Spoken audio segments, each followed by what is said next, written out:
మన కనిగిరి ముఖ్యమంత్రి, మన కాబోయే ముఖ్యమంత్రి, అవునా కాదా? మీ అందరికీ అన్న లోకేష్ అన్న మన ప్రాంతానికి రావటం, మరి మీరు 9:30కి ఇంతమంది వచ్చినందుకు మీ అందరికీ నా పాదాభివందనాలు.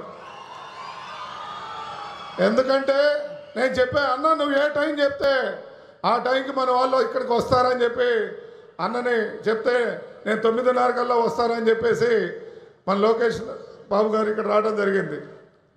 మరి ముఖ్యంగా ఈరోజు ఈ ప్రాజెక్ట్ అయితే నేనైతే అడగలేదు.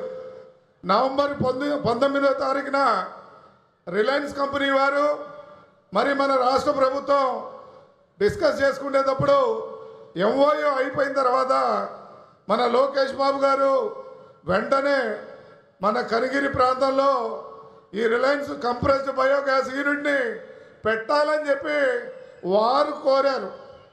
అంటే అడగకుండా ఇచ్చిన మన నాయకుడు, అందుకనే నేను ముఖ్యమంత్రిని సంబోధిస్తూ ఉన్నాను.